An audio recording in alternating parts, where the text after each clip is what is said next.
ڕاگەیاندنی ئەنجامە بەراییەکانی هەڵبژاردنەکەی ڕۆژی یەکشەممەی عێراق دڵڕاوچەیەکی سیاسی دروست کردووە، بە تایبەتیش پاشەوەی بەپێی ئەو ئەنجامە بەراییانە بەشێکی زۆری لایەنەکانی سەر بە کۆماری ئیسلامی ئێران ژمارەی کورسیەکانیان بە شێوەیەکی بەرچاو کەم کردووە و دەژڵێن دەستکاری دەنگەکان کراوە. دەستێوەردان لە بژاردننی دەنگەکاندا شتی وەها هەرگیز ڕووی نەدا و ڕاگەیاندنی ئەنجامە بەراییەکان بە پێی ڕێوشوێنێکی یاسایی ڕوونواشکرا بووە و بە ئامادەبوونی نوێنەرانی لایەنەکان و کۆمیسیۆنیش کراوە. بێ لەمەش کۆمیسیۆن راپۆرتی داوەتە دەست ژمارەیە کاندید لە بنکەکانی دەنگداندا. کۆمیسیۆنی باڵایی هەڵبژاردنەکانی عێراق دەژڵێت لایەنەکان بۆیان هەیە هەموو ڕێکارێکی یاسایی بگرنە بەر بۆ یەکلاکردنەوەی دەنگەکانیان. کە بەشی یاسایی پێداچوونەوەی کرد بە تەواوی سکاڵاوتانەکاندا، ئەوجا ئەنجامی کۆتایی هەڵبژاردن ڕادەگەندرێت و دەشتوانرێت جارێکی تریش داوای پێداچوونەوە بکرێت. کاتێکیش ئەو پێداچوونەوانە تەواو بوون، ئەوجا ئەنجامەکان دەنێردرێن بۆ دادگای باڵای فدرالی بەمەبەستی پەسەندکردنی. چاودێرانی نێونەتەوەی ئاماژە بەوە دەکەن ئەم هەڵبژاردنە پێشوەختەی عێراق بە شێوەیەکی گونجاو و باشیش بەڕێوە چووە. لەوانەیە ئەنجامەکان مایە مشتومڕ بن، ئەمەش لە عێراق شتێکی نوێ نییە. ئێمە ئەوەی چاودێریمان دەکرد بینیمان لە ڕووی تەکنیکیەوە هەڵبژاردنەی ئارام و ڕێکخراو بوو، بەگشتی لە زۆربەی بنکەکانی هەڵبژاردنەکەدا کە ئێمە چاودێریمان تێدا دەکردن لە ڕۆژی هەڵبژاردنەکەدا شتێکی ئەوە تۆ ڕووی نەداوە. ئەو لایەنانەی ژمارەی کورسیەکانیان لە پەرلەماندا کەمی کردووە، بە تایبەتیش لایەنە شیعەکانی سەر بە ئێران تەواوی پرۆسەی هەڵبژاردنەکە گونابار دەکەن بەوەی تەنانەت دەنگەکانیان بە مەبەست و بەهەڵە بژاردووە. هەڕوانینی ئێمە هەڵبژاردنێک بوو بەڕێک و پێچی بڕێوە برا لە ڕووی تێکنیشیەوە بێ هیچ چەند و چوونێک باش بووەوە هیچ هۆکارێکیش نابینین بۆ ئەو جۆرە گوناهبارکردانە لەلایەن هێندێک لە لایەنە سیاسیەکانەوە لەسەر بژاردنێکی نەگونجاوی دەنگەکان.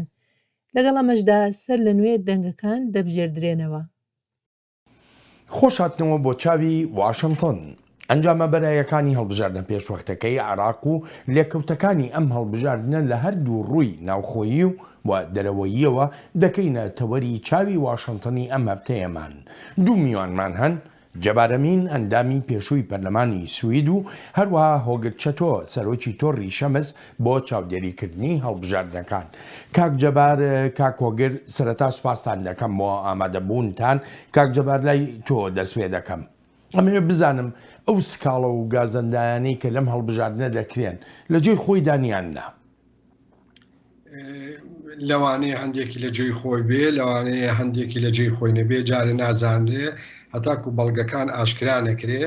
هەڵبەتە لە هەموو هەڵبژاردنێک لە هەموو وڵاتانی جیهان دەست بە لێکۆڵینەوەیەکرێ، پێشوەختە ناکرێ بوترێ کامە لە جێی خۆیەتی و ناشکرێ ڕەتی بکەیتەوە، چونکە بێت تاک بە تاکی ئەو سکاڵایانە بە دواچوونیان بۆ بکرێ و لێکۆڵینەوەیان بۆ بکێ. بەڵام لە وڵاتیانە بە تایبەتی زۆر جا دۆڕا و هەندێ قسەیەکە و هەندێک تۆمەتە خاتە بەر پرۆسەکە کە لە ڕاستیە وان نییە. بەڵام ئەوە مانایەوە نییە کە کۆمیسیۆن لە یەک بە یەکی سکاڵاکان نەکۆڵێتەوە و هیچیش دوور نییە ژمارەیەکی کەم یاخو ژمارەیەکی زۆر لەو سکاڵانە لە جێ خۆیان نابێ. ئەمە تێگەیشتنی ئەو پرۆسەی کە ئێستاکرێ پرۆسەی ژماردن و جیاکردنەوە لە عێراق. مەڵێ کاگۆگەر، بەڕای جەنابەت هەر ئەو سکاڵایانەیە هەر ئەو گازەندانەیە وای کردووە ڕاگەیاندنی ئەنجامەکانی فەرمیە، ئەنجامە فەرمیەکانی کۆتایی ئەم هەڵبژاردنە ڕابگەیەنرێ لەلایەن کۆمیسیۆنەوە. سڵاو بۆ تۆ کاک بەڵێنەوە، بۆ کاک جەباریش وە بۆ بینەرانیش. بەدڵنیایی نەخێر سکاڵاکان بربەست نەبوون لە بەردەم ڕاگەیاندنی کۆتایی هەڵبژاردن، بە قەدەرەوەی کە کۆمیسیۆنی باڵای سربەخۆی هەڵبژاردنەکان لە عێراق ئیستینادەن لەسەر قانونی هەڵبژاردن ناچار کراوە لە 24 کاتژمێر ئەنجامی بەرایی بخاتە ڕوو و لەم چوارچێوەیە کۆمیسیۆن با بڵێین بەهۆی بەکارهێنانی ئامێری ئەلکترۆنی هەژمارکردنی دەنگەکان و ناردنی بە شێوەیەکی ئەلکترۆنی لە کۆی 57,740 وێستگەی دەنگدان هەموو ئەو دەرەنجامانەی بەدەست گەیشتووە جگە لە دوو زۆر لە با بڵێن وێزگە نەبێ یا ئەوانیش پێک دێن لە ئەو وێزگانەی کە با بڵێن عەد و فەرزی یەدەویان لە بۆ کرا هەژماری دەستیان بە پێی یاسا دەبوایە لە هەر سنتەرێک یا لە هەر بنکەیەکی دەنگدان وێزگەیەک هەژماری دەنجی ینی بەدەستی هەژمار بکرێ پێوانە بکرێ بە هەژمارە ئەلکترۆنیەکە بۆی بزانین چەندە تەواوە ئەوانە پێک دێن لە 8,000 با بڵێن 547 وێزگە کە ئەمانە دوێنێ ئەنجومەنی کۆمسیاران بڕیاریدا کە 100% مطابق بووە هیچ گرفتێکی نەبووە بۆیە ئەوانە دەستکرا بە داخلکردنی لەگەڵ ئەوانەی کە بە وەسەتی ناقل لە ڕێگای پەخشی ئەلکترۆنیەوە هاتووە و داخل بووە کۆمەڵێک با بڵێن وێزگەی ترمان هەیە کە ئەوانیش اعتیبارە کرێ بە حدودی 3667 وێزگە کە ئەوان دابش دەبنە سەر سێ کاتگۆری یان سێ جۆر یەکەمیان ئەو وێزگانن کە لە ڕێگای قەمەری سناعیەوە دەرەنجامەکانیان نەگەیشتەوە کە 3027 وێزگەنە دووەمیان ئەو وێزگانن کە نەتائیجەکانیان گەیشتووە بەڵام عسای میمۆریەکە نەگەیشتەوە بۆی ماچینگ بکرێت لە بینیان ئەوانیش 504 وێزگەنە و هەروەها 140 وێزگەمان هەیە لە سەرتاسەر عێراق کە نە با بڵێن بە ئەلکترۆنی هاتووە نە بە عساش هاتووە بەڵکو سندوقەکانیان هێنراوەتە بەغدا بە کاملی لەبەر هەڵەی تقنی ئەمانە ئێستا ئەمڕۆ لە بەغدا دەستکرا بە عەد و فەرزی یەدەوی لە بۆ ئەوانەی کە هیچیان نەگەیشتووە بۆی ئەوە تەواو بکەن لە کەرخ و ڕەسافە پاشان ئەو 3600 بنکەیتر داخل بکرێ دەرەنجامی بەرایی کە 100% دەرەنجامە بڵێ بەڵام کاک چەتۆ ئەگەر یارمەتیم بێ ببوورە کاکۆگەر ئەگەر یارمەتی بە ینی ڕۆژی چوارشەمە کۆمیسیۆن ژمارەی تری کورسیەکانی بڵاو کردەوە بۆ هەریەکێ لە لایەنەکان ینی ڕۆژی دووشەممە و ئەتوانم بڵێم تا لای نیوەڕۆی ڕۆژی سێشەمەش باز لەوە دەکرا کە مقتەدە سەدر نزیکەی 8 کورسی پەرلەمانی بەدەست هێناوە بەڵام ڕۆژی چوارشەممە کۆمیسیۆن ئاماژە بەوە دەکات دەڵێ هەفتاویەک لێرەدا گرفتەکە لێکوایە کەم و کوڕیەکە لێکوا بووە هەڵەی ئەژمارکردنی دەنگەکان بووە یاخو فشاری تر هەیە لەسەر کۆمیسیۆن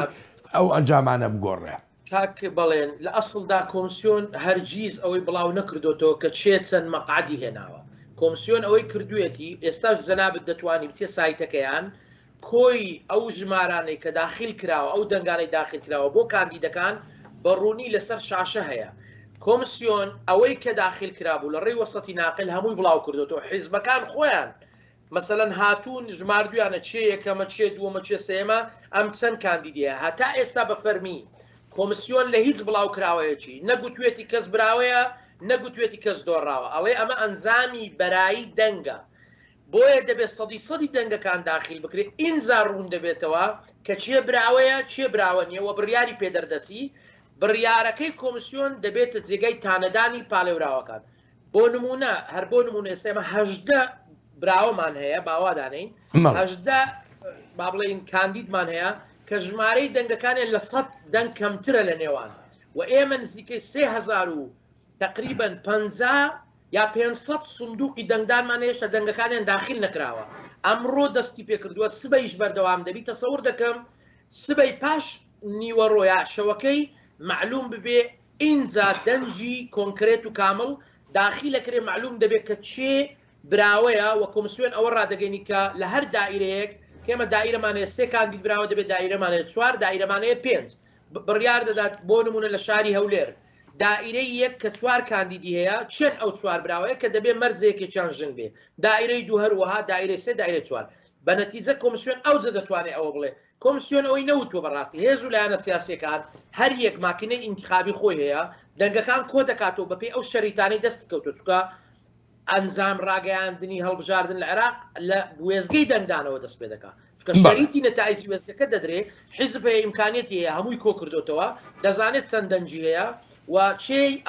بەرامبەرەکانی چەند دەنجانەیە بەڵام کاک بڵێن لەبیرت نەچێت ئەگەری هەیە ئەم شۆ لە عەد و فەرزکردن و لە لێکۆڵینەوە لەو سندوقانەیە و لەو سکاڵایانە هەندێک لە سندوقەکانی ڵا بکرێتەوە و هەندێک لە سندوقەکان دەنگەکانی هەژمار نەکرێ و قبول نەکرێت بۆیە نەتایجەکان هەتا کۆتایی ئەگەرن بەڵام لەگەڵ ئەوەش ئەو دەرئەنجامەی جەنابەت گوتت کە بڵاو کراوەتەوە بۆ نمونەیەک بۆ جەناب بێنمەوە لە بازنەی دووی ڕەسافە لە بەغدا کاندیدی یەکەم و دووەم و سێەم کە تیاری سەدرین سێ کاندیدیان هەبووە بە 10,000 دەنگ لە پێش ئەوانی ترن یعنی هەر چەند دەنجی تریش بێ ناگا بە دەنجی ئەوان لەو بازنەیە 4 کاندید براوە دەبێت سێ کاندیدەکەی تیاری سەدر براوەیە و هەروەها لە شوێنەکانی کەش ئەو نمونەمان هەیە بۆیە ئەوە معلومە کە ئەوانەی براون چێن ئەوانەی ناکرێ پێک بن بەڵام بۆ نمونە لە هەولێر لە بازنەی سێ تەنها لە نێوان کاندیدی یەکێتی نیشتیمانی کوردستان و پارتی دیموکراتی کوردستان 6 دەنگ فەرقە یعنی هەر سندوقێک کە ئەژمار بکرێ کاندیدەکەی تر دەنجی زیاتری بەربکەوێ ئەگەری هەیە ئەو براوە بێ ئەوی تر براوە نەبێت ساتەکان ئەمە معلوم دەبێتن بە تەواوی بەڵێ بەرەوەی بچمە لای کاک جەبار حەزەکەم سەرنجی بینەرانیش بۆ ڕاکێشم ئەم بەرنامەی چاوی واشنگتن ڕۆژی چوارشەممە کاتژمێر نزیکەی 9 شەو بە کات هێرێمی کوردستانی عێراق تۆمار کراوە لەوانەیە ئاڵوگۆڕ لە ئەنجامەکاندا بێتە ئاراوە ئێمە بە پێی ئەو ئەنجامانە دەڕۆین کە هەتا ئێستا بەدەستمان گەیشتون. کاک جەبار ئەم هەڵبژاردنەی کە کرا لە عێراقدا ئەڵبەتە وەکو چاودێری نێونەتەوەیی هەروە وەکو تەنانەت نەتەوەیە گرتوەکانیش باسییان کردووە هەڵبژاردنێکی سەرکەوتوو بووە بە گشتی بەڵام ئەوەی کە دەبیندرێت لە دوای پرۆسی هەڵبژاردنەوە پاش بڵاوکردنەوەی ئەنجامە بەراییەکانی دەنگدان فشار لەلایەن وڵاتانی ناوچەکە و بەتابەتیش کۆماری ئیسلامی ئێرانەوە دروست بووە. کۆمیسیۆن دەکەوێتە ژێر فشارەوە بەڕای جەنابێ؟ هەڵبەتە هیچ گومان لەوەدا نییە و ئەزمموی هەڵبژاردننیش لە عێراقا پێشتر هەروە بووە کە کاتێک کە دەستکراوە بە ژماردن کاتێک دەستکراوە بە جیاکردنەوەی دەنگەکان کۆمیسیۆن لە ژێر فشارا بووە یاخود جاری وایە کۆمیسیۆن ئەم ئەندامی کۆمیسیۆن و ئەو ئەندامی کۆمیسیۆن هاتۆچە سەر تەلەڤیزۆن و توێتی ساختەکاریە کرێ ئەمانە هەر هەبووە یعنی ئەزمموونێکی جیاکردنەوە و ژماردننی دەنگەکان لەلایەن کۆمیسیۆن ئەزمموونێکی باش نەبووە ئەزمموونێکی خراپ بووە ئەزمموونێکی تاڵ بووە ئێستش هیچ گومان لەوەدا نییە کە دوور نییە لە ژێر فشارا بن و ئەم ئەنجامانێک کە جاری وهەیە وەکو باسکرا دوێنێ و پێرێ تێکرا بوو دوایی ئەنجامەکان لابران بۆ کاتی و بۆ جارێکی تر بخرێنەوە جێخواان لەوانەیە دەرەنجامی فشار بێن نازانرێ لەبەر ئەو ئەزمموونەی کە هەیە هەموو ئەگەرێک محتەمەلە لەلایەن هەوڵاتیەک و هەموو گومانێک لەوانەیە با بڵێن پاساوی خۆی هەبێ بۆ خەڵکی چونکە دیویانە ئەمە کۆمیسیۆنێک نەبووە پاک بێگەرد بە ستاندەری جیهانی ئیشی کرد بێ بەڵکو کۆمیسیۆنێ بووە ئەزمموونەکانی 2010 2014 2009 ئەوانە هەمووی ئەزمموونی تاڵن ئەزمموونێکن کە دوایی دەرکەوتووە کە چۆن مامەڵە بە دەنگەوە کراوە چۆن دەنگ فرۆشراوە چۆن دەنگی ئەم کەندیدات درراوە بەو کەندیدات ئەمە ژواکە کە هاوڵاتیان بە گومانەوە گەر هیچیش نەبێت زۆر بە گومانەوە ئەڕوانە پرۆسەکە لەوانەیە هۆیەکی تەکنیکی هەبوو بێ بۆ لابردننی هەندێک ژمارە لە سەر سایتی کۆمیسیۆنەوەی دوێنێ و پێرێ بەڵام لەوانەیە شتێکی معقولیش بووە بەڵام لەبەرەوەی ئەزمموونی خەڵقی و ئەوەی کە دیوێتی لە کۆمیسیۆن چۆنیشی کردووە لە ساڵانی پێشوو وای لێ کردووە بە گومانەوە بڕوانێتەوە پێم وایە فشاری ئێران هەیە فشاری تورکیا هەیە فشاری شەقامی عێراقی و حزبەکان هەیە لە هەمولایەکەوە دوور نیەی ئەمریکیش هەبێ ئەمانە هەمووی فشارن لە ژێر کۆمیسیۆنە بەڵام بە شێوازێکی لەوانەیە بڵین زۆر کاریگەرتر فشاری ئێرانە کە گومانێکرێ لەسەر کۆمیسیۆن هەبێت. کاگ هۆگەر بەر لەوەی بچمەتەوەری دووەمی بەرنامەکەمان زۆر بە کورتی پێم بڵێ ئەم هەڵبژاردنەی کە کرا چەندێک عێراقییانە بوو حقت ناکرێ بڵێ عێراقییانە نییە لەبەرەوەی بە یاسایەک لە ئەنجومەنی نیشتیمانی عێراق دەرچووە و حکوومەتی عێراقی بە فەرمی داوای لە نەتەوەیە گرتوەکان کردووە کە با بڵێن ڕۆڵی زیاتر ببینێ و ئەنجومەنی ئاسایش بڕیاری داوت زگە لە ڕۆڵی ڕاوێژ و ڕۆڵی پێشکەشکردنی لایەنی هوەری ڕۆڵی چاودێریشی هەبووە لەو پرۆسەیە و ئەوان ڕاوێژکار و خەڵکیان نردووە هاوکاری کۆمیسیۆنی عێراقیان کردووە و من بەڕاستیش بۆ مێژوو دەڵێم ئەم کۆمیسیۆنەی ئێستا لەبەر دوو هۆکار باشتر ئەدای ئیشەکەی خۆی کردووە لە ڕابردوو یەکەمیان ئەو دادوەرە بە ڕێزانەی کە بوونەتە ئەنجومەنی کۆمسیاران هەموو هەوڵێک ئەدەن بەپێ ئەو پسپۆڕی توانایی هەیەە ئەو هەڵبژاردنە باشتر بێلەوەی تر. دووەمیان سەرۆکی وەزیران کاندید نییە. سەرۆکی وەزیران بە شێوەیەکی گشتی هەموو جوودی خۆی خستۆتە کار کە هەڵبژاردنێک ئەنجام بدرێت کەمتر کە فشاری سەرۆک وەزیران لەسەر ئەو کۆمسیۆنە نەبێ ئەرچیان ئاسانترە لەوەی کە هەبووە. بۆیە بە تەسەوری من ئەدای کۆمسیۆن ئەو جارە جگە لەو کەم و کوڕیانێک کە ئێمە لە راپۆرتەکانی خۆشمان نیشانمانداوە هەوڵێکی جدی هەبووە کە عەلە لەقەل سقەی دەنگدەر بۆ تەجروبەی عێراقی بگەڕێتەوە بۆی کە یاری بە دەنگەکان نەکرێت. هەوڵی جدی بۆ ئەوە هەبووە ڕوغمی ئەوی فشاری زۆر هەیە ئێستا زەختی زۆر دەکرێت تەنانەت هەڕەشەی ڤیدیۆیی جیاواز بڵاو بۆ تۆ کە هەڕەشەی کوشتن هەڕەشەی سوتاندن هەڕەشەی قبول نەکردن هەیە وەک خۆشت باست کرد لە لای هێزە چەکدارەکان فشاری جیاواز. بەڵام حقەتێکەیە کە ئەمان هەموو هەتا ئێستا هەتا ئەو لەحزەی من و تۆ قسەی تێدا دەکەین چونکە دوای ئێمە هەر چاودێری دەکەین هەتا نەتائجەکانیش تەصدیق دەکرێت لە محکەمەی اتحادی قابلە لە بۆ ئەوی زیاد و کەم بکە و ئێمە چاومان لەسەرەتی بەڵام بە شێوەیەکی گشتینە. کاک جەبار دەگەڕێمەوە وڵاتان لەگەڵەوەشدا وەک چاودێر ئاماژەی پێدەکەن ئەم هەڵبژاردنە بە شێوەیەکی گشتی سەرکەوتوو بووە وەک پرۆسەی دەنگدان. بەڵام کەمی ژمارەی بەشداربووان لە دەنگداندا بووە تایبەتمەندێتیەکی ئەو هەڵبژاردنە وەک دەگوترێ ڕێژەی بەشداریکردن زۆر کەم بوو. چاودێرانی هەڵبژاردن لە سەرانسەری وڵاتەکەدا تێبینی ڕێژەی کەمی بەشداریان کردووە. وەک ئەوەی بە فەرمی ڕاگەیەندراوە ڕێژەی بەشداری لە 141 بووە. ئەوە کاری من نییە باز لە هۆکارەکانی کەمی بەشداری بکەم. بەڵام بایکۆتکردنی هەڵبژاردن پەیامێکی ڕوون و ئاشکرایە بۆ دەستەبژێری سیاسی عێراق. دەشەیەکێ لە هۆکارەکانی کەمی بەشداریکردن لەو هەڵبژاردنە پێشوەختەی عێراقدا کە یەکێک بوو لە داوا سەرەکیەکانی خۆپیشاندەرانی عێراقی پەیوەندی هەبێ بە نەبوونی متمانە و بڕوا بە پرۆسەی دیموکراتی لە وڵاتەدا. لە بواە سەرەتایەکی نوێ بواە دەرفەتێکی نوێ بواە بۆ گۆڕانکاری لە دیمەنی سیاسی وڵاتەکەدا تا ئایندەیەکی جیاوازی هەبێت. بەڵام بەداخەوە پێدەچێت زۆرینە بەخۆشمەوە بڕوایان نەما بێت بەو دەرفەتە. هەوڵاتیانی عێراقی بە تایبەتیش ئەوانەی بەشداریان لە پرۆسەی دەنگدانەکەی ڕۆژی یەکشەمەدا کردبوو هەر یەکەیان ئامانجی خۆی هەبووە و چاویان لە بەرپرسانی نوێی وڵاتەکەیانە تا هیوا و خواستەکانی خەڵک بەجێ بگەێنن. ئامانجی من لەم هەڵبژاردنە گۆڕینی ئەم کەسایەتیانەی ئێستاە بە خەڵکی نوێ کەسایەتی نوێ کە چالاک بن و بنیادنەر بن ئەوانەی دەتوانن گۆڕانکاری بکەن کار لەسەر پەرەپێدان بکەن ئەوانەی ناخوازن هەر لەم پێگەیەدا بمێننەوە ئەوە تا چەندان ساڵە تێپەڕین و ئێمەش هەر لە جێی خۆمانین. ئەوانەی هەڵبژێردراون پێویستە سوودیان بۆ گەلی عێراق بێت و لەسەر و هەموو شتێکەوە ڕەوشی ئاسایشی هەوڵاتیان بپارێزن دەتوانین بژین و نان بخۆین و ئاو بخۆینەوە موچەمان هەیە و دەتوانین بژین بەڵام گرنگترین شتێک کە دەمانەوێت و پێویستمانە پارێزراوی ئاسایشیە. هاتیمە بێرێ مژیەوەکە بێ خەڵکی هەموویە مژی دەنگی خۆدایەتەوە سێویت کە مژبان مرەشەحە کو چارەیەکە مە ببینن کو ئەف چەند ساڵان بان خیفەتا دەینا مەڤەگەڕینە جیواری ما و ئاوا بکەن و خەڵکی خۆ بپرسن. کاگۆگر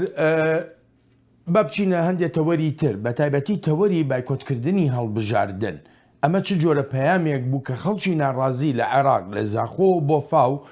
ئەو پەیامەیان نارد. کاک بڵێن معلوم بوو کە ئێمە لەو هەڵبژاردنە لە بەردەم سێ ئاستەنگ یا سێ گرفت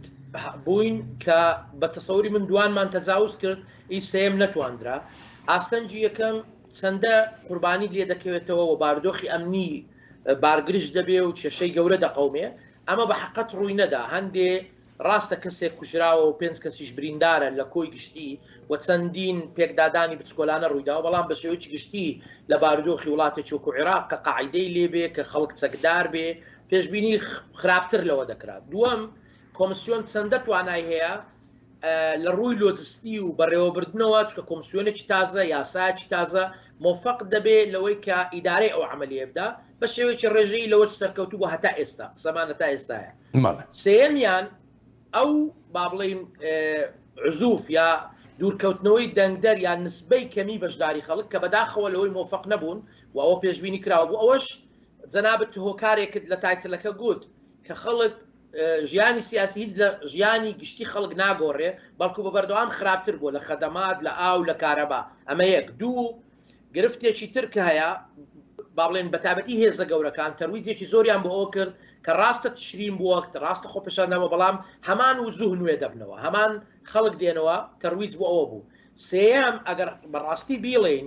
هێز و لایەنە سیاسەکان ئەم سیستەمە نوێیە لەلا پێی ئاشنا نەبوون زۆر ڕوون نەبوو خاریتەکە بۆیە ئەوانەی کە هێزی گەورن مەکینەی ئەعلامی گەورەیان هەیە لە ناو سوڵتان ئەوەندەی ئیشیان لەسەر دەنگدەرەکانی خۆیان کردووە کە بستنە هەڵبژاردن ئیشیان لەسەر هاندانی خەڵک نەکردووە بە گشتی بستنە دەنگدان بۆ ئەوەی گرێنتی ئەوە بکەن زامنی ئەوە بکەن ئەو کورسیانە بەدەست بێنن چونکە بە بۆچوونی من ئەگەر ئێستا ئەوەی کە هەیە لە 25 هەتا 35 لە سەد خەڵک بچێ نەخشەڕێی ئەو حیزبە گەورانە بە ئامانز دەگاوە بە ئامانز گەیشتووە بەڵام ڕێژەی دەنگدان بگاتە شێست ئەو نەخشەڕەیە تێکەچێت چونکە ئەوانەی کە مونتەمینین بۆ ئەوان بچنە بەشداری هەڵبژاردن فەدەنگەکان بۆ ئەوان ناچێ و ئەوە تێک دەچێت کە ئەوان لە خشتە و نەخشەی خۆیاندانەوە بۆیە هۆکاری سێم هەڵمەتی نیشتیمانی گەورە یا با بڵێن جهودی گەورە ئەنجام نەدرا بۆ هاندانی خەڵک بۆ بەشداریکردن تەنها ئەوە نەبێکەنەتەوەی گرتوەکان هەندێک جهودی کرد لەگەڵ ڕێکخراوە مەدەنیەکان و حکومت هەندێک جهود بە تایبەتی سەرۆکاتی کۆمار و سەرۆکاتی ئەنجومەنی وزیران ئەوەی تری حقیقت هانی خەڵکی خۆیەدا نەک هانی بەگشتی هانی دەنگ دەربدرێ وەلەوە کۆمسیۆن مۆفق نەبوو کە بتوانێت ڕێژەکە بەرزکات تەنانەت ئەو ڕێژەی ڕاگەیاندووە کە 41% ڕێژەیەکی ڕاست نییە لە ئەسڵدا هەموو ئەوانەی چون 38% عراقیەکان چکە ئەو بە ئێمە بەپێی ئەو ڕێژەیە بڕۆین کە کۆمسیۆن دەیڵێ ڕاستە زۆر سەرچاوە هەیە تەنانەت ڕێژەکە دەبا بۆ لە 35 کاک جەبار لەگەڵ ئەو ڕێژەی بایکۆتاوەکو کۆمسیۆن دەڵێ وا دابنین لە 59 دەنگدەرانی عراقیە بەڵام لەو 40%ەکەی کە کۆمسیۆن دەڵێ بەشدار بوون ناڵبژاردندا ژمارەیەکی بێشماری دەنگەکان بە سپێتی خراونەتە ناو سندوقەکانی دەنگدانەوە واتە دەنگەکان سووتێنراون ئێستا ئەمە ڕوویدا بەڵام گرنگ ئەوەیە ئایا ڕێبەرانی عراقی بە کوردیشەوە لەم پەیامەی خەڵک تێگەیشتون؟ من بە گومانم لەوەی کە ئەو پەیامە گرنگ بێ بەلایەنەوە ئێستا بە پێچەوانە وەکو کاگهۆگر تۆزە لەمە پێشوتی ئەگەر هاتوو ئەو 16%ی کە ماوە نەچوە بۆ دەنگان زۆربەی هەرە زۆری هەڵبەتە ڕەخنەی هەبووە لەو حیزبانە و لەو هاوپەیمانیانە و لەو ڕێکخراوانەی کە داخلی هەڵبژاردنەکان بوون و ئەگەرەوانە دەنگی وایە ئەوسا هاوسەنگی کورسیەکان بۆ شوێچێ و بۆ کوێناچێ من پێم وایە دەگۆڕا و منیش تێگەشتنم هەروایە کە پارتە سیاسیەکان هاوپەیمانە جیاوازەکان هەوڵی تەواوی خۆیان داوە بۆیە هەواداران و ئەندامان و خەڵقی خۆیان بچێ بۆ دەنگان هێندە هەوڵی ئەویان داوە هەوڵی ئەویان نەداوە کە گەل بەگشتی بەشێکی خەڵی نیشتیمان بەشێکی زۆری هاوڵاتیان بچێ بۆ دەنگان بۆیە من پێم وان نییە ئەوان هەوڵێکی زۆر بدەن بۆی خەڵقێکی زۆر بەشدار بێت چونکە وەکو دەبینین بەرژەوەندیەک هەیە ئێستا هەندێ حزبی سیاسی هەیە کە سوودمەند بووە لەو ڕێژەکەمە لەبەرەوەی ئەندامەکانی خۆی هەوادارانی خۆی چوون بۆ دەنگان و لەبەر کەمی ڕێژەی کەمی دەنگان ئەو کورسی زیاتری بەدەزێنەوە باشە کاک جەبار ینی ئەگەر یارمەتیم بی ئەلبەتە ڕۆژانی بەر لە هەڵبژاردن ینی زۆرێک ئاماژە بەوە تەگرا ئەگەر بێت و دەنگدەر نەچێتە سەر سندوقەکانی دەنگدان ئەوە ئەگەریشی زۆر دێتە ئاراوەکە دەموچاوە کۆنەکانی 18 ساڵی ڕابردووی عراق جارێکیکە بێنەوە دەسەڵات ببنەوە بە فەرمانڕەوە بەڵام لەگەڵ هەموو ئەو ئاگاهیدانانەشدا خەڵک بڕیاریدا زۆربەی خەڵک بڕیاریداکە نەچ لەسەر سندوقەکانی دەنگدان بێجگە لە هەڵبژاردن عراقیەکان چ جۆرە ئەڵتەرناتیڤێکی تریان لەبەردەستایە بۆ ئەو گۆڕانکاری و چاکسازیانەی کە خۆیان داوای دەکەن ئێستا هەڵبەتە ئەوەی لەبەردەستیانە بوو لە ڕێی سندوقەکانی هەڵبژاردنەوە لە ڕێی دەنگانەوە بتوانن بچن و هاوسەنگەکە بگۆڕن بەڵام نەبوونی متمانە ئەو ڕەخنیانەی کە لە دەسەڵاتی هەبووە لە حزبەکانی دەسەڵات هەبوویانەوە لە بەسرەوە هەتاک و دهۆک ئەو ڕخنانە وای کردووە بە شێوەیەکی گشتی خەڵک ناومێت بێ خەڵکێکی زۆر ناومێت بێ گەر هەمووشی نەبێ خەڵکێکی زۆر ناومێت بێ لە خەڵکێک ڕخنەی هەبێ لە کەمی خزمەت گوزاری لە نەبردنەسەری پەیمانەکانی کە لە کاتی هەڵبژاردن ئایدەن لە مەترسی تەزویر زۆر کەس هەبووە و توێتی من ناچم بۆ دەنگان چۆنڕە هەر چۆنێ دەنگ بن ئەوانە چن تەزویرەکە کە تەزویرەکەکەن و ئەیگۆڕن ئەمە هەمووی وای جەوێکی دروست کردووە کە خەڵک نەتوانێت بچێ بۆ دەنگان بەڵام ئێستا چیان لە بەردەسایە ئێستا ئەنجامەکەیە بینین لەوانەیە سوێن و دووسبەی ئەنجامەکەیە بینن ئایا بە چه پارتی حکومڕانی یاخود چه هەوپەیمانیە یان چەند حیزبێک دەسەڵاتێکن نەدەست و حکومڕانیەکەن هەڵبەتە یەکێک لەو چەکانەی کە بەدەستیانەوەیە چەکی خۆپیشاندانە خۆپیشاندانەکانە لە عێراق و دەستپێکردنەوەی خۆپیشاندانەکانە ئەگەر هاتوو ببینین هەمان دەموچاو دێنەوە هەنا هەمان پارتە سیاسیەکان دێنەوە ئیترەمە لە مالیکیەوە بگرە هەتا هادی عامری هەتاک و سەدر و ئەمانەی کە جاران حکومڕانیەکەن بە هەمان شێوە ئەگەر ئەمە حکوم ئەوە ئەگەرێکە کە هەیە کە خۆپیشاندان دەست پێ بکاتەوە لە شوێنە جیاوازەکانی عێراق بە تایبەتی ئەو شوێنانەی کە ڕێژەی دەنگدانیان هەر زۆر کەمتر بووە لەو ڕێژەی کە ئێستا وترێتر ئایا 35 بێ یاخود 41 بێ. کاگۆگر بەڕای جەنابەت ئەو بایکۆتکردنی هەڵبژاردن ینی ئەکرێ وەکو کارێکی بە بەرنامەی عراقیەکان تەماشا بکرێ یاخۆ هەر تەنها کارێکی خۆڕسکانە بوو ئەوە نییە بڵێ جۆرێک لە بێسەروبەری پێوە دیار بوو بێ بەرنامە بوو کامیانە کاک بڵێن بۆ خۆی لە زانستی هەڵبژاردن بەشی زۆری ئەوانەی کە شارەزان دەنگدەران دابەشەکەنە سەر 4 کاتۆگۆری 4 بەشی یەکەمیان کە 25% یەکەمە ئەوانن کە کاندید و با بڵین ئەندام و لایەنگرانی حیزبە سیاسیەکانن 25% تر ئەوانن کە پشتگیرن لە پارت و لایەنە سیاسیەکان حەزیان بە سیاست هەیە بەڵام ئەندام نین ینی بڕیاریان نەداوە بەشدار بن یان دەنگ بەچ لیستێک یا کاندیدێک بدەن 25 ترمان هەیە هیچ ئێتیمامیان نییە و 25مان هەیە هەر ناچنە ئینتیخابات بۆیە کاتێک باز لە ڕێژەی بەشداری یا بەشداری نەکردن دەکەین لە عێراق بەڕای من ینی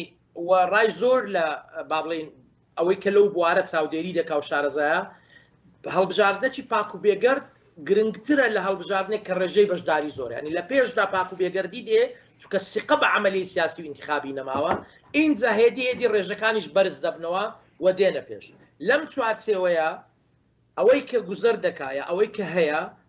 بە دڵنیایی ینی دەنگدەرانی عێراق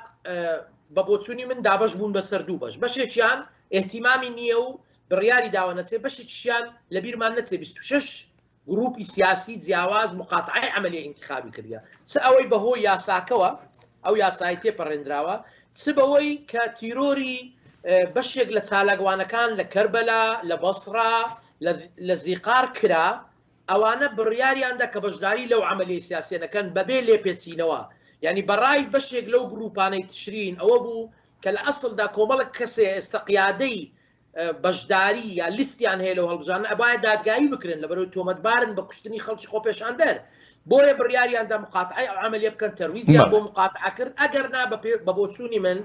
ینی ڕێژەکە بەرزتر دەبەوە و لە بیریشمان نەچێ ئێستا ئومێدێکەیە چونکە ئەوانەی هێزی تشرینن یا گۆڕانکاری یا پارتی تازن هەتا ئێستا مؤشراتەکان دەڵێ بە نزیکی 40 کورسیان بردووە ینی ئیمتیداد کە هەموو خەڵک دەزانێ ئەوە پێکهاتووی تشرینە ئێستا دەمەقعدی بردووە بەڵێ بێجگە لە کاندیدە سەربەخۆکان ئەمان ینی بە ئەم پرسیارە بۆ هەردووکتان بێت زۆر بە کورتی پێم بڵێن کاکۆگەر لە ناوەڕاست و باشووری عێراقدا کاندیدە سەربەخۆکان بە ژمارەیەکی ینی باش دەردەچن وەکو هەندێک سەرچاوی هەواڵ ئاماژەی پێدەکات دەڵێ نزیکەی 20 کەسێک لەو کاندیدە سەربەخۆیانە ئەندامەتی پەرلەمانی بۆ خۆی مسۆگەر کردووە بەڵام ئەمەمان لە هەرێمی کوردستانی عێراقدا نەبینی زۆر بە کورتی پێم بڵێ بۆ لەبەر دوو هۆکاری سەرەکی یەکەم ئەوەی کە لە تشرین ڕوویدا نامەیەکی زۆر ڕوون بوو بۆ هەموو سیاسەکانی عێراق کە هاوڵاتیانی عێراق ئیتر شیعە مەزهەب حکوم بکایانە پێویستیان بە خزمەت گوزاری هەیە ئیتر بێزار بوون لە ژیانی سیاسی و لەو پارتە سیاسیانە ئەوەی کە لە کوردستان ڕووی نەداوە بەو حەزمە لە شاری سلەیمانی لە هەندێک ناوچەی هەولێر و دهۆک خۆپێشاندان هەبوو بەڵام لازال پارتی و یەکێتی وەکو دوو هێزی گەورە کۆنتترۆلی کایەکانی حکومڕانێتیان کردووە و دەوڵەت و دامەزراوەکانی بەکار دەهێنن ڕۆڵ دەبینن لەوەی کە با بڵێین ینی بە شێوەیەک لە شێوەکان ئەو پرۆسێ بەوە نەگا بەڵام لە بیریشت نەچێ لە کوردستانیش کە جوڵانەوەی نوێ کە هێزێکی نوێیە نۆ کورسی بردووە ئەوەش بە مؤشر دادەندرێ چونکە جوڵانەوەی نوێ ئۆندەی ئیشی لەسەر ناڕزایی خەڵک و ئۆندە ئیشی لەسەر ڕێخستن نەکردووە ئەمەش بەشێکە لە مؤشر وەکو مؤشراتی کە هەیە. بەڵێ کاک جەبار هەمان پرسیاریش بۆ جەنابەت. من پێم وایە یەکێ لە سەرەکیەکان نەبوونی کەڵاڵێکی ڕاگەیاندنم بۆ گەیاندنی پەیامی ئەو کاندیدانە بۆ دەنگەر بۆ خەڵکی دەنگەر ئەوە یەکێک لە هۆسەرەکیەکان بووە. ویستم بگەڕێمەوە سەرەوەی کە تۆزێ لەمە پێشکاک هۆگر باسی کرد لە بنێوان بژاردەی ئەوەی ئایا پاک و بێگەرد بێ گرنگترە یاخود ڕێژەی بەشداری من پێم وایە ئەوە پێکەوەی ئەوە زۆر گرنگە کە هەردووکی گرنگە ناکرد یەکێکیان بخرێتە سەرەوەکەی تر چونکە بۆ نمونە لە کاتی ساختە و ساختەکاریە حزب هەبووە توانیوەتی بۆ نمونە 25 کورسی بەکار 25 کورسی بەدەست بێنێ بە ساختەوە بە هەموو شتێکیشەوە. ئێستا لە نەبوونی بابلێن بەشداریەکی زۆر جێسەرەکەی زیاتر هێناوە 40 هێناوە 50 هێناوە 60 هێناوە 30 هێناوەمانە واتە هەردووکی زۆر گرنگە ناکرێت یەکێکیان بخەینە سەر ئەوەکەی تر چونکە هەڵبژاردنێک کە ڕێژەی دەنگدانی زۆر کەم بێ ناڕەواییە بە پرۆسەکە یعنی لە چه حاڵەتێک ئەمە توانین ئەو پرۆسەیە ناڕەوایە ئایا لە 10 لە سا لە 20 لە سا لە 30 لە سا لە 40 لە سا لە 80 لە سا لە هەندێک وڵات ئەبێتە با بڵین نەکسەیەکی گەورە ئەگەر هات و نیوەی خەڵک نەچێ بۆ دەنگان واتە من پێم وایە هەم گرنگە ڕێژەی دەنگدان بۆ ڕەوایەتی دان بەو پەرلەمانی کە هێت ئاراوە بەرز بێ هەم ئەوەش کە هەڵبژاردنەکە هەڵبژاردنێکی پێ پاک و بێگەرد بۆیە یەکێکیان بوونی یەکێکیان نابێت ببێتە پاساوەیەک بۆ ئەوەی وەکەی تریان گەرنگتر نییە. بەڵێ دەگەڕێمەوە بۆلاتان دەشێت ئەم ڕەوشەی دوای هەڵبژاردن لە عێراقدا دێتە ئاراوە نەبێتە مای هێوربوونەوەی ئەو چەپۆلی ناڕۆزاییەی لە مانجی دەی ساڵی 2019دا دەستی پێکرد. خۆپشاندەران گلەیی درێژە پێدانی ئەم جۆرە ڕەوشە کە پێی دەگوترێت دڵە ڕاوچەی سیاسی لە وڵاتانی جیهان دەکەن. ئێمە کرابووینە ئامانجی هەموو جۆرە سەرکوتکردنێک و هەموو جۆرە کارێکی تۆقێنەرانە و دڕندانەی هێزە ئاسایشەکان و پلیسی دژاژاوە جیهانیش گوێ لە دەنگی ئێمە نەبوو سەرنجی نەدایە ئەوەی لە عێراقدا چی دەگوزەرا هاوکاتی شۆڕشەکەی مانگی دەی ساڵی 2019 کە مێژووی عێراقی گۆڕی بەڵام بەداخەوە زۆرێک لە سیاسیەکان و وڵاتانیش گوێ خۆیان لێکڕ کرد گوێبیستی داوای عێراقیەکان نەبوون بۆ گۆڕانکاری هەر چۆنێک بێ هەر لە ئێستاوە بە ئاشکرا بێ یان بە نائاشکرا کەوتونەتە قسەکردن لەگەڵ یەکتر بۆ پێکهێنانی حکوومەتی نوێی وڵاتەکە هاوکاتی دابەشبوونی ڕای گشتی بەسەر دوو بەرەدا لایەکیان پێی وایە لەوانەیە حکوومەتی نوێ بتوانێت هەنگاوی چاکسازی بنێت و بەرەکەی تریش لەو بڕوایەدایە بێجگە لە دووبارە بوونەوەی پێشتر هیچ شتێک ناگۆڕێ لە عێراقدا.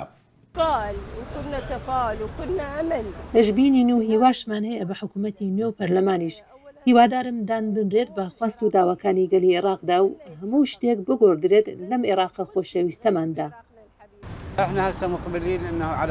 ئێمە ئێستا دەڕۆین بەرەو ئەوەی هەمان ئەندامان و هەمان لایەنی ناو پارلەمان و هەمان تایفەگرایی و هەمان ڕێو شوێنی پێشترمان هەبێت هەر بۆیەشە حکوومەتی نوێ ناتوانێت هیچ شتێک بکات ئەگەر هەمان پارلەمان و لایەنی سیاسی و ئەم تایفەگراییانەمان هەبێت. کاک جەبار ئەلبەتە ئەرچی دوای هەڵبژاردن بۆ لایەنە سیاسیەکان مەبەستمە ینی پێکەنانی ژمارەیە لە هاوپەیمانێتیەکانایە ئەنجامە بەراییەکان گۆڕانی بەسەر داهاتووە پێش دەچێت ئەو گۆڕانکاریانە بوو بێتە هۆکارێک بۆ ئەوەی دروستکردنی هاوپەیمانێتیەکان ئێجگار قورس ببێ ئەگەرەکان چۆنن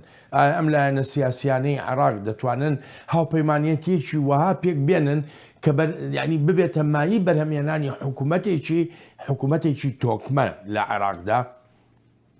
من پێم وایە بابلێنجارە یەک هیوادارم کەوابێ هیوادارم بە زووترین کات حکوومەت پێک بهێنرێ حکوومەتێک کە بەرنامەیەکی چاکسازی بەرنمەیەکی سیاسی بەرنمەیەکی ڕوون و ئاشکرای هەبێت کە چۆن ئەتوانێت سەکتەرە جیاوازەکانی کۆمەلگا بەرەو پێشەوە بێت چ لە سەکتەری پەروەردا سەکتەری تەندروستی سەکتەری بەرگری سەکتەری کشت و کاڵ لە هەموو سەکتەرەکانە خزمەت گوزاری گشتی بۆ کارەبایە بۆ ئاوە بۆ هەموو شتێک بۆ ئەمانە گرنگن کە بەرنمەیەکی ڕۆشنی هەبێ و بەرنمەیە بتوانێت لەسەری کار بکا و سەقفێکی زەمەنیشی هەبێ بۆ ئەو با بڵێن چاکسازیانەیە کە یانەوە بیکەن چونکە لە زۆربەی وڵاتان کە حکومت پێگەهێنرێ ئەگەر هاتو چەند حزبێ بێ یان چەند و حالفێ بێ لەسەر بنەمای بەرنمەیەکی سیاسیە کە ئەم بەرنامە سیاسیە وابەستە بە سەقفێکی زەمەنیەوە ئایا بابلێن چاکسازی لە بواری پەروەدە لە چە ناکرێ چی بۆ تەرخانەکرێت چی بۆ تەرخان ناکرێت ئەمە تقریبا غیابی هەبووە لە عێراقا بابلێن عێراقی دوای سەدام حسێن کە بەو شێوازە ئیشکەن من هیوادارم ئەمەیان وابێ ڕێکەوتنێ بێ لە نێوان هاوپەیمانە جیاوازەکان و حیزبە جیاوازەکان لەسەر بەرنمەیەکی ئیسلاحی باش کە ببێتە مایەی خۆشگوزارانی بۆ خەڵکی بەڵام ئەکید نیم کامە توانێت بێتە هاراوە چونکە ئەزمونونەکان وەکو وتمان ئەزمموی تاڵ بووە بەڵام وادارم وابێت بەڵێ کاگۆگەر بەڕای جەنابە ئەو خواستە هەیە لە ناولایەنە سیاسی عراقیەکانە بە تایبەتی یعنی ئێستا کە من و تۆ ئەم بەرنمەیە تۆمارەکەی لەگە کاک جەبارە ینی هەندێ سەرچاوە بە دووری نازانێ شەڕێک لە ناوماڵی شیعەدا دروست ببێ جا بۆیە ینی حەزەکەم بزانم ئەو خواستە هەیە کە حکوومەتێکی تۆکمە لە عێراقا دروست بێ کە بتوانێت سەقامگیری بۆ وڵاتەکە بژێڕێتەوە کە بتوانێت هەر هیچ نەبێت دیاردەی گەندەڵی کەم بکاتەوە کە بتوانێت سەروەری عێراق بپارێزێ کاک بڵێن دوو ڕای زۆر با بڵێن ڕوون هەیە لەلایەن بەشێک لەلایەنە سیاسیەکان ڕایەکیان پێی وایە کە دموکراسیەتی تەوافقی لە عێراق دەبێ بە کۆتابێ ناکرێ هەمویان لە حکم بن و هەمویان معارەزە بن و عێراق بەم مۆدێلە ناچێتە پێش ئەوەی کاک زەباریش گوتی و ئەوەی جەنابیشت گوتت نە ئیسلاح حەکرێنە وڵات دەچێتە پێش بۆیە ڕای وایە کە دەبێت بەرەو مۆدێلی زۆرینە و کەمینە بچین و بە تایبەتی تیاری سەدری قیادەی ئەو مەلەفە دەکا و هەموو ئەو ڕنگ ڕێژەیە کە ئەنجامی داوە لە شرینەوە هەتا ئێرە ئەو ئامانزەی هەیە ئێستا بەڕوونی دەیەوێ لەگەڵ چەند هێزێکی تر هاوپەیمانێکی زۆرینە پێک بێنە کە تەمسیلی هەموو پێکاتەکانی عێراق بک بۆی ئینتیقاد نەکرێ و ئەو زۆرینەیە پێک بێنێ ئەوانی کە بەلاوەنێ و دووریان خاتەوە ئەوەی کە بەڕاستی گرفتە لە بەردەم ئەم معادلەیە لە بەردەم ئەم تێگەیشتە چونکە ئەوەی کە تیاری سەدری ئێستا دەیەوێ لەگەڵ پارتی دیموکراتی کوردستان و لەگەڵ تەقەدوم ئیتفاقیان کردووە پێشوەختە پێش هەڵبژاردن کە ئێستا کۆی مەقعدەکانیان ئەوەی کە ڕاگەیاندراوە گەیشتۆتە 141 مەقعد واتە ئەوان بە ژمارەیەکی کەم بۆ گەیشتن بە 167 توانای ئەوەیان دەبێت کە با بڵێن ئەو زۆرینەیە پێک بێنن بەڵام ئایا معادلەی عێراق و جیۆپۆلۆتیکی منتیقەکە ڕۆلی ئێران ڕۆلی تورکیا ڕۆلی وڵاتانی عەرەبی ڕۆلی وڵاتی یەکگرتوەکانی ئەمریکا ئەوها بە ئاسانی بوار دەدرێ کە هێزەکانی تر فرەدرێنە دەرەوەی دەوڵەت و لە دامەزراوەکان دوور بخرێنەوە بە بۆچوونی من ئەو معادلەیە زەحمەتە و باشترین بەڵگەشت 2010 بوو لە 2010 تیاری سەدری لە ڕێی کوتلەی سائیرون زۆرینەی بەدەستێنا بەڵام کاتێک تەحالوفات پێکات نەیتوانی لە بەرامبەر بینا جەبهەی ئیسلاح عەدەدی کاندید پەرلەمانتارەکانی کەمتر بوو لە کوتلەی بینا و بە نەتیجە نەیتوانی حکومەت پێبێنێ بۆیە معادلەکە معقەدە ئاسان نییە بەڵام ئەو بۆچوونانە لە گۆڕێ هەیە ئەو هەوڵانە لە گۆڕێ هەیە و پێشم وایە ناگاتە ئاستی ئەوەی هەتا ئێستا بەپێ ئەو ئەتمێنانەی هەیە ناگاتە ئاستی پێکدادان چونکە ئەوەی کە زۆر ینی مەترسی لەسەر بوو ئەوەیە کە فتح ژمارەی کوردستەکانی زۆر کەم ببەوە بەڵام ئێستا بەپێی ئەوەی کە لە بەردەستدایە نزیکەی تا 18 مەقعدی بەدەستێنەوە مالکی دەنگەکانی سەرکەوتووە بۆیە زۆرێک لە تەوافق دێتە پێش لە ئایدا ناگاتە ئەوەی کە ببێتە پێکدادان بە بۆچوونی من بەڵێ کاگۆگەر کاک جەبار سوپاستان دەکەم بۆ بەشداریتان لە بەرنامەی ئەم هەفتەی چاوی واشنگتندا سوپاس و پێزانینم سپاس بۆ تۆش ئەلبەتە ئازیزان سوپاسی بێپایانم بۆ ئێوەی خۆشەویستە کە تا ئێستا لەگەڵماندا بوون تا هەفتەی ئایندە بەرنامەیەکی نوێی چاوی واشنگتن ڕێز و خۆشەویستی ستافی بەرنامە هەروەهی خۆشم بەڵێن ساڵح پەسەند بفەرمونون هەر لە خۆشیە جەتان بێڵین.